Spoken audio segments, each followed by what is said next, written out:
ഇപ്പോൾ ജ്യോതികുമാർ ചാമക്കാല കൂടി നമുക്കൊപ്പം ചേരുകയാണ്. കോൺഗ്രസ് നേതാവ് ശ്രീ ജ്യോതികുമാർ ചാമക്കാല, ഒരു അംഗപരിമിതൻ എന്നുള്ള പരിഗണന വേണ്ട, പക്ഷെ മാനുഷിക പരിഗണന തന്നോട് കാട്ടണം എന്നതാണ് ഡിവൈഎഫ്ഐ പ്രവർത്തകർ കാട്ടണം എന്നതാണ് ഇപ്പോൾ അജിമോൻ നിങ്ങളുടെ പ്രവർത്തകൻ പറഞ്ഞത്.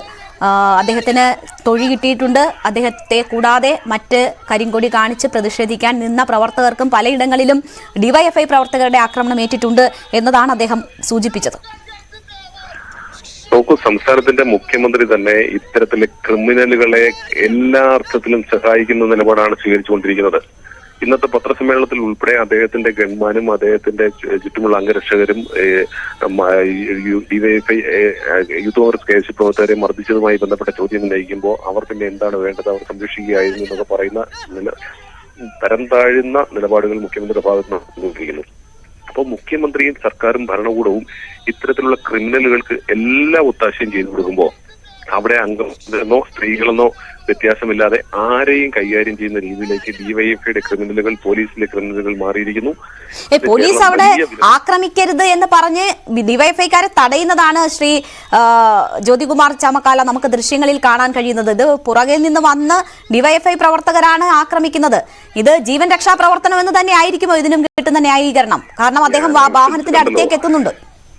ഞാൻ ആ വിഷ്വൽസ് കണ്ടല്ലോ. ഞാൻ പറഞ്ഞത് ഇന്നലെ നടന്നത് പോലീസുകാരെന്ന് പറയുമ്പോൾ അവിടെ യൂണിഫോം ഇട്ട ലോക്കൽ പോലീസുകാർ ഇങ്ങനെ മർദ്ദനത്തിന് തയ്യാറാകുന്നില്ല. പക്ഷെ മുഖ്യമന്ത്രിയോടൊപ്പം കടന്നു വരുന്ന മുഖ്യമന്ത്രിയുടെ ഗൺമാൻ ഉൾപ്പെടെ ആ പറയുന്ന പോലീസ് ഉദ്യോഗസ്ഥർ ഉൾപ്പെടെയാണ് ഇന്നലെ മർദ്ദിച്ചിട്ടുള്ളത്. ഇന്നിപ്പോ ഡിവൈഎഫ്ഐയുടെ ക്രിമിനലുകൾ യൂണിഫോം ഇട്ടുകൊണ്ട്, അഥവാ പർട്ടിക്കുലർ ആയിട്ടുള്ള ടീഷർട്ടൊക്കെ ഉപയോഗിച്ചുകൊണ്ട് ഐഡന്റിഫൈ ചെയ്യത്തക്ക രീതിയിൽ തന്നെ വന്ന് അംഗപരിമിതരെ പോലും കൈകാര്യം ചെയ്യുന്ന രീതി ഇത് കേരളീയ സമൂഹത്തിൽ കേട്ടുകഴിവില്ലാത്തതാണ്. അംഗപരിമിതന് ഇത്തരത്തിൽ പ്രതിഷേധിക്കാൻ അവകാശമില്ലേ? അംഗപരിമിതർ സംസ്ഥാനത്ത് പ്രതിഷേധിച്ച് കണ്ടിട്ടില്ലേ?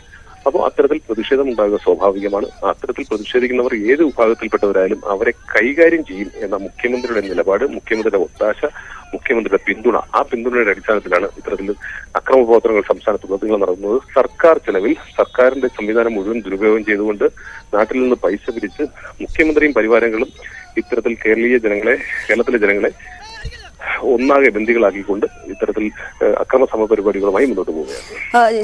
ശ്രീ ജ്യോതികുമാർ ചാമക്കാല, രാഷ്ട്രീയമായും നിയമപരമായും നേരിടും എന്ന് നിങ്ങൾ പറയുമ്പോൾ പോലും നിങ്ങളുടെ പ്രവർത്തകർ മുക്കിന് ഇതുപോലെ മർദ്ദനം ഏറ്റുവാങ്ങുന്ന സാഹചര്യമാണുള്ളത്. അപ്പോൾ ഉടൻ അത്തരം നടപടികളിലേക്ക് കടക്കേണ്ടുന്ന ഒരു സാഹചര്യം തന്നെയല്ലേ ഉള്ളത്?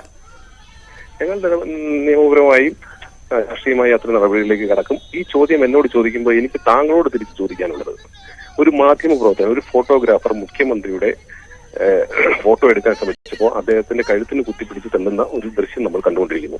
നിങ്ങളുടെ മാധ്യമ പ്രവർത്തന രംഗത്തെ ഏത് സംഘടനയാണ് ഇതിനെതിരെ പ്രതിഷേധവുമായി വന്നിട്ടുള്ളത്? നിങ്ങൾ ഒരു ദിവസമെങ്കിലും മുഖ്യമന്ത്രിയുടെ ഈ നവകേരള സദസ്സുമായി ബന്ധപ്പെട്ട റിപ്പോർട്ടിംഗ് ഒരു ദിവസം ഞങ്ങൾ ബഹിഷ്കരിക്കുന്നു, ഞങ്ങളുടെ സഹപ്രവർത്തനം അടിച്ചതിന്റെ പേരിൽ ഇന്ന് നിങ്ങൾ ചെയ്തോ? അങ്ങനെ ചെയ്തിട്ട് നിങ്ങൾ ഞങ്ങളോട് ചോദിക്കുമോ? കേട്ടോ. അപ്പോൾ സ്വാഭാവികമായി അവനവന്റെ കാര്യം വരുമ്പോൾ അത് ആദ്യം ഒന്ന് ആലോചിച്ചിട്ട് ഞങ്ങളോട് ചോദിക്കും.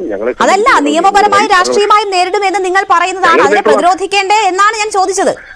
അങ്ങനെ രോഷമൊന്നും കൊണ്ട, ഞങ്ങൾ ചെയ്തോളാം. രോഷം കൊണ്ടതല്ല, എനിക്ക് ഇതിൽ രോഷമുണ്ട്. അംഗപരിമിതനെ പോലും ഈ രീതിയിൽ മർദ്ദിക്കുന്നതിൽ രോഷമുണ്ട്. അതിനോടൊപ്പം നിന്നുകൊണ്ട് തന്നെയാണ് ചോദിച്ചത്. താങ്കൾ തെറ്റിദ്ധരിച്ചതാണ്.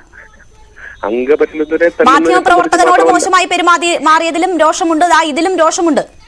ആ രോഷം ഈ നിങ്ങളുടെ സ്റ്റുഡിയോയിലിരുന്ന് കാണിച്ചാൽ പോരാ, നിങ്ങളുടെ സംഘടനയുടെ നേതൃത്വത്തിൽ ഒരു പ്രതിഷേധം ഉണ്ടാകേണ്ടതുണ്ട്.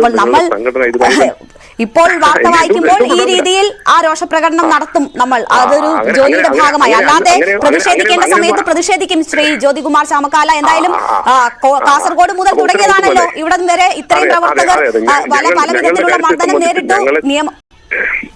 ഞങ്ങളുടെ കാര്യത്തെ സംബന്ധിച്ച് ഞങ്ങൾ നിയമപരമായും ഞങ്ങൾ എങ്ങും അക്രമ സംഭവത്തിന് പോയിട്ടില്ല. ഞങ്ങൾ ആരെയും ആക്രമിക്കാൻ പോയിട്ടില്ല. ഞങ്ങൾ കരിങ്കൊടി പ്രകടനം നടത്തിയിട്ടുണ്ട്, ശരിയാണ്, കരിങ്കൊടി പ്രതിഷേധം നടത്തിയിട്ടുണ്ട്. ഞങ്ങളെ ആക്രമിച്ചുകൊണ്ടേയിരിക്കുന്നു. ഇപ്പൊ മുഖ്യമന്ത്രിയുടെ ഗൺമാൻ ഉൾപ്പെടെ നേരിട്ടിറങ്ങി ആരെന്ന് വ്യക്തമാകത്തക്ക രീതിയിൽ തന്നെ ഞങ്ങളുടെ സഹപ്രവർത്തകരെ ഇന്നലെ ആക്രമിച്ചിരിക്കുന്നു. സ്വാഭാവികമായും ഞങ്ങൾ നിയമ നടപടിയും അതുപോലെ തന്നെ രാഷ്ട്രീയപരമായും ഞങ്ങൾ നേരിടുന്നുണ്ടാകും. മാധ്യമപ്രവർത്തകനെതിരായ അതിക്രമത്തിൽ KEWJ പ്രതിഷേധിച്ചിട്ടുണ്ട്. ഇവിടെ ഇപ്പോൾ ഈ തുടരെ നിങ്ങളുടെ പ്രവർത്തകർ മുക്കിന് ഇതുപോലെ മർദ്ദനം ഏറ്റുവാങ്ങുന്നു. അതിന്റെ നിയമ നടപടികളിലേക്ക് നീങ്ങുമോ എന്ന ഒറ്റ ചോദ്യം മാത്രമാണ് ഞാൻ ചോദിച്ചത്. അത് ഉടൻ ഉണ്ടാകുമോ എന്നത്. കാരണം നവകേരള യാത്ര പത്തനംതിട്ടയിൽ നിന്ന് പ്രവേശിക്കുകയാണ്. അപ്പോൾ താങ്കൾക്ക് അതിൽ ഒരു തരത്തിലും ബുദ്ധിമുട്ട് തോന്നേണ്ടതില്ല. ഈ അക്രമങ്ങൾക്കെതിരെ തന്നെയാണ് നമ്മളുടെ നിലപാട്. ആ നിലയിൽ തന്നെയാണ് ഞാൻ അതിനോട് സംസാരിച്ചതും ശ്രീ ജ്യോതികുമാർ ചാമക്കാല. വളരെ നന്ദി ഈ അവസരത്തിൽ സഹകരിച്ചതിന്.